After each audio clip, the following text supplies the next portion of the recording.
Hello, welcome to another podcast as part of the Be Awesome project. My name is Stelios. I'm one of the partners of the Be Awesome project, representing Emphasis Center from Cyprus. Today, we will talk about playing skills for children on the autism spectrum. With us, we have the speech and language pathologist and co-founder of Borogi Axizo Center, Theodora Manoli. Welcome, Theodora. Thank you so much for having me here. I really want to thank you, Stelio, for inviting me, and also a big bravo to Emphasis team for organizing this whole podcast and for your projects that you have worldwide. I want to say it's been an honor having me here. It's our pleasure and our honor. And thank you for accepting our invitation. Let's do this. Of course, I'm ready. So, the first question is, in your opinion, why are team playing skills important when working with children on the autism spectrum? Team playing skills with children with autism are crucial in their development. One of the reasons is the social interaction they have. First, they have to learn the social norms, the cooperation, the taking turns, which are very difficult for a child with autism to understand the social skills and social communications. Also, they help them to build peer connections, which are very important for their social skills. And also, they allow them to interact with them and give them more opportunities to practice their verbal and non-verbal communication. Furthermore, I believe that team playing skills are really important because, except of the communication skills part, they are really important for the emotional regulation. They allow to the children to control their frustration, to learn to control better their tantrums, and have less behavior issues. And the last but not least, and for me the most important point, is that it helps them for the generalization of the skills in various environments, such as the home, school, and most importantly, the community. Good playing skills in children with autism can help them to be an active member in the society. And I think that's the goal of all therapies. Thank you, Theodora. It's really important to stress how crucial is the development of these skills, and for parents and people that they are interested to learn more, to know the importance of those skills. Of course, it's really important. Another question for you. How do you assess the level, let's say, of social and team playing skills with the children that you are working with? What is the first step you do to assess the skills? Well, if a child comes to my office and I have to check the team playing skills, first of all, I will have an observation. I will observe the child in various social situations, such as structures, activities, or maybe a free play, or how he interacts with adults and his peers. Another thing that I do, and I found very, very important, is that I gather informations from the parents and the teacher, because unfortunately, us as therapists, we see the child few hours every week, and we can't have a clear image.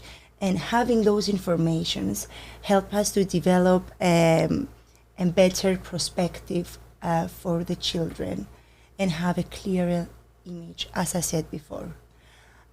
Also, we use assessments, but again, unfortunately, in the Greek language, we don't have a formal assessment for team playing skills and for all ages, for kids with autism. We need to improve in that area, so mostly we use informal assessments. And just to take it a step further, what factors do you consider when you start designing an intervention plan to enhance those skills? The factors that I take into serious consideration when I design a therapeutic plan is to first the abilities of the child and their hobbies. I want to make the intervention as much as fun and educational at the same time as possible. So I will take into deep consideration the character of the child, and depending on the skills and the character, I make my plan. So it's a more personalized Exactly. approach It's to really the children's personal. interest. Yeah. It's not a recipe. It depends on each child. And it's a spectrum anyway, so every child is different. Exactly. Autism is a spectrum. Can you share some specific strategies or activities that you found effective based on your experience in developing team playing skills and social interaction with children? So, from my personal experience, if a child wants to work on the team playing skills, first of all, I will work one-on-one with the child. It's gonna be a therapist and a child together. I think it's really important to have a one-on-one first, to work the child alone, and after the sessions and after the whole activities, I always make 1 hour consultations for the parents to discuss the goals of the sessions, what the child did, share the strategies and tactics that the parents can also use at home, because parents play a crucial role in the development of kids with autism. When a child is ready to move to the next step, I usually bring another child into the room and another therapist. It can be an occupational therapist, it can be an special educational teacher, it can be also a behavior analysis. It depends. I usually have my occupational therapist, my co-founder of Borogi Axiso, and we do group sessions. Each therapist take one child, and the other child most of the times is a child with normal development. So the children with the child with autism can use and see and observe normal behaviors and adapt them. And when the children are interacting very well, then we move on to the next step. The next step is the observation again. We leave the children alone and play together, and the therapists stay back and just observe with the tip of our eye to see how they play and if they play functionally. It's really important. If we see that it's very difficult for the child with autism to play with the other child alone, then we take a step back and we go back to the strategy of 2 therapists and 2 children. If the child is ready to move on to the next step, then we used to observe in a different environment outside our sessions. For example, we can observe 2 children in the school or at their home, for example, with a sibling, or you can take what I do with my kids. I have bowling 5 minutes from my center, and I found bowling a very nice and interesting activity. It helps the kids to help them taking turns, follow the rules, and I take a step back with the therapist, and of course with the permission of the parents. The parents can be at the same place but not too close to the child, because I want to reinforce the independency of the child. This is the most important thing of a therapeutic plan. This is what I do. When the child is ready, I'm leaving them alone in an environment and I just observe. In a more controlled environment, Exactly. because you are there and you are Exactly. I try not to interact, but when I see something that it affects their safety or some behavioral issues, it's really important for me to interact with them and show them the right way.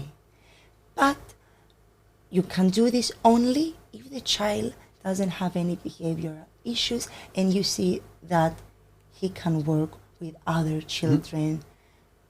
And it's a more inclusive approach that you are involving neurotypical children Exactly. with children with autism. So you promote a more inclusive approach as well. Exactly. I want them to see the normal behaviors and adapt them. Mhm. I think it's going to be more helpful for the children with autism. Yeah.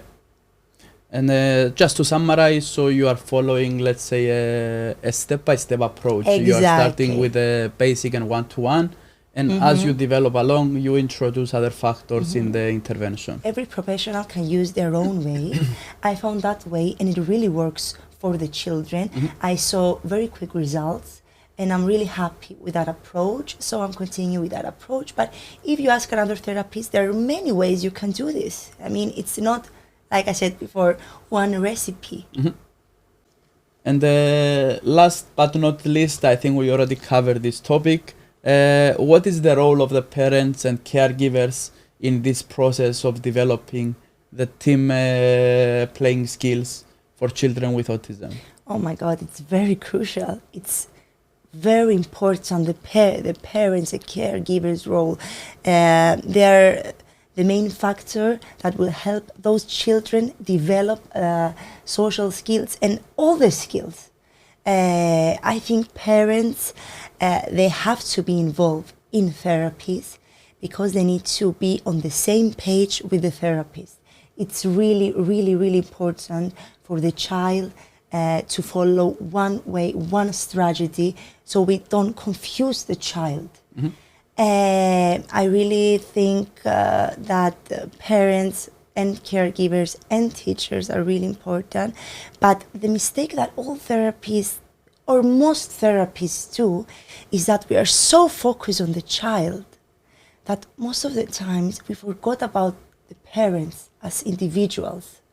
And the thing that I want to tell to the parents is that the kids are our priority, but they need actually to do something for themselves too. To help the child, they need to have Their well-being, yeah. They need to be in a position to be able to help as well. Exactly. And I saw from my personal experience that the children that has parents involved in their lives and they devoted time, energy, and they listen to the strategies, they follow the therapist's instructions, those kids improved. You can imagine the results compared to the children whose parents maybe they didn't have the time, the energy, the patience. It's incomparable, the improvement of the children that had their parents by their side and devoted time. I know that having children with autism can be very challenging and emotionally demanding. That's why I'm suggesting to parents to maybe take a step back and try to give some time for themselves and maybe try to have a new hobby, something that relaxes them.